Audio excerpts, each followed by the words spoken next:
Hello guys, welcome back to the channel YouTube demystify. And आज का हमारा sub topic is actuality and potentiality.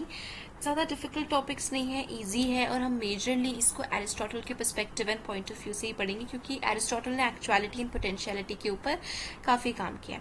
अब potentiality क्या होता है, जैसे कि नाम सजेस्ट कर रहा है, बहुत ही सिंपल। अगर हम डिक्शनरी डेफिनेशन से चले तो कोई पॉसिबिलिटी होना, इतनी कैपेबिलिटी होना, यानी कि जैसे अगर हम बोलते हैं किसी चीज में अगर कोई पोटेंशियल एग्जिस्ट करता है तो मतलब वो चीज उसमें ऑलरेडी प्रेजेंट नहीं है पर उसमें एग्जिस्ट करती है। जैसे कि एक सीड होता है, तो सीड में उतना पोटेंशियल है कि वो एक पेड़ बन सके। इसका मतलब ये नहीं है कि वो एक पेड़ है, अभी उसमें पोटेंशियल है कि अगर उसको सही कंडीशंस मिली, सही एटमॉस्फेयर मिला है, जो जो चीज़ों की उसको नेसेसिटी है वो सारी मिली, तो सीड के अंदर इतना पोटेंशियल है कि एक बहुत लंबा पेड़ बन सके, स्ट्रॉन्ग सा पेड़ बन सके।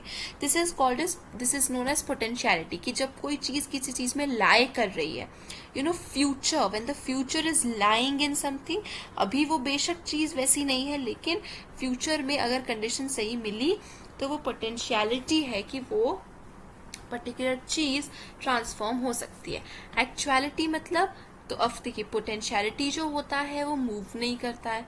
It is like refers to any possibility that a thing can be said to have. Aristotle emphasized the importance of possibilities that become real of their own accord when conditions are right and nothing stops them.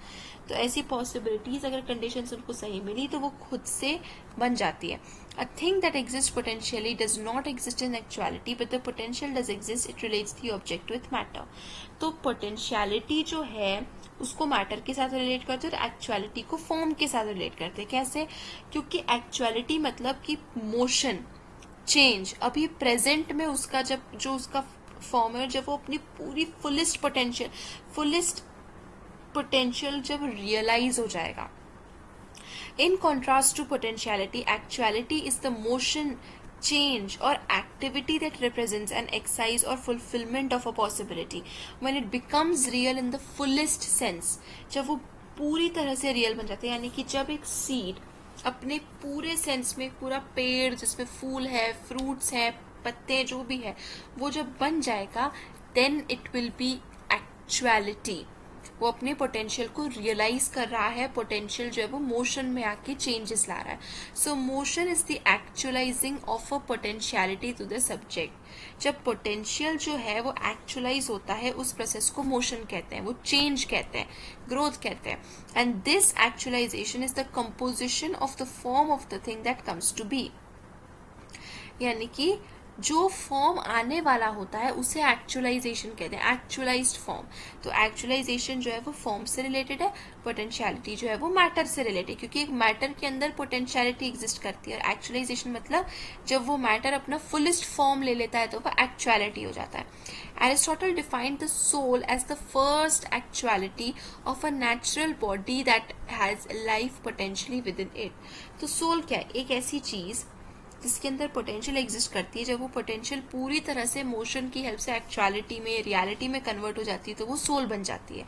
The body on the other hand provides the material basis.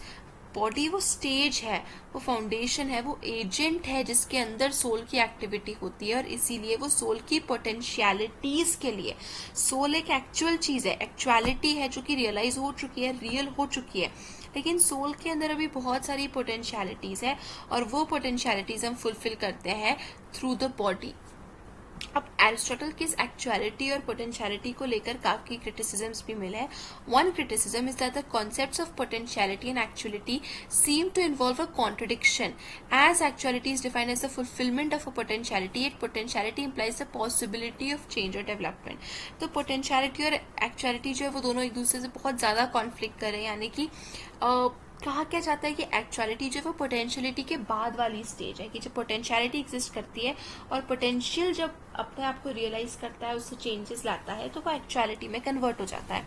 लेकिन जो potentiality है, it is the possibility of change and actuality is the realisation, actual होना, happening. So it's like change in motion. So there is a contradiction दोनों के बीच में, दोनों के concept में। Some philosophers have argued that Aristotle's concepts of potentiality and actuality are not entirely consistent with other philosophical ideas, such as his theories of substance and his account of change and motion. तो इसके लिए हमें बाकी theories को detail में पढ़ना पड़ेगा. Aristotle की जो थ्योरी है सब्सटेंस को लेकर, मोशन को लेकर, चेंज को लेकर, तो एरिस्टोटल की जो एक्चुअलिटी एंड पोटेंशियलिटी वाली थ्योरीज है वो मोशन और फिर सब्सटेंस के साथ बहुत ज्यादा करस्पॉन्ड नहीं हो रही है, कंपैटिबल नहीं हो रही है. एरिस्टोटल्स व्यू ऑन जेंडर, क्योंकि एरिस्टोटल क्या करता है वो ज्यादातर फीमेल्स को पोटेंशियलिटी के साथ और मेल्स को एक्चुअलिटी के साथ एसोसिएट करते हैं. So what he does is कि जो फीमेल है उसके अंदर बहुत सारा पोटेंशियल है, और जब वो पोटेंशियल रियलाइज होता है मोशन की हेल्प से, जब वो काम होने लगता है तो it is associated with male. तो male is like actually happening, actually doing, क्योंकि पोटेंशियलिटी बस स्लीप करता है आपके अंदर, बस एक सोती हुई चीज की तरह जो आपके अंदर एग्जिस्ट करता है. मतलब आपके पास इतनी पोटेंशियलिटी है, इतनी पावर है कि आप फ्यूचर में जाके वो चीज अचीव कर सकते हो, लेकिन अभी आपने करी नहीं है. सो पोटेंशियलिटी को एरिस्टोटल फीमेल्स के साथ इक्वेट करते हैं, एक्चुअलिटी को मेल्स के साथ. Actuality is the real happening of things. इस वजह से और काफी और जगहों पर भी एरिस्टोटल को एंटी फेमिनिस्ट की तरह भी व्यू किया जाता है. कुछ फेमिनिस्ट फिलोसोफर्स आर्ग्यू करते हैं कि एरिस्टोटल का जो पोटेंशियलिटी और एक्चुअलिटी के जो कॉन्सेप्ट्स हैं वो इनहेरेंटली जेंडर्ड है, मतलब एक जेंडर बायस हमें दिखता है, which is of course wrong, जो भी हमने डिस्कस किया. And others have sought to interpret or revise Aristotle's concepts of potentiality and actuality in light of contemporary feminist theories. So of course अब अगर आपको ये टॉपिक ईजी लगा हो और आपको एग्जाम पॉइंट ऑफ व्यू से इस टॉपिक में ज्यादा डीपर स्टडी करना चाहते हैं, you can refer to the link that I have sent you. इसके अलावा आप different sources, books, websites, videos, different चीजों को रेफर करके आप इसके बारे में डीपर अंडरस्टैंडिंग कर सकते हैं, क्योंकि एग्जाम पॉइंट ऑफ व्यू से it will be very helpful. तो एक बार आप सारे टॉपिक से थरो हो चुके हैं, उसके बाद please go through the topics जिसके साथ आप कंफर्टेबल हो, जिसमें आप इंटरेस्टेड हो, उसमें आप डीपर स्टडी करिए. It will really be helpful to you. See you and all the best for your exams.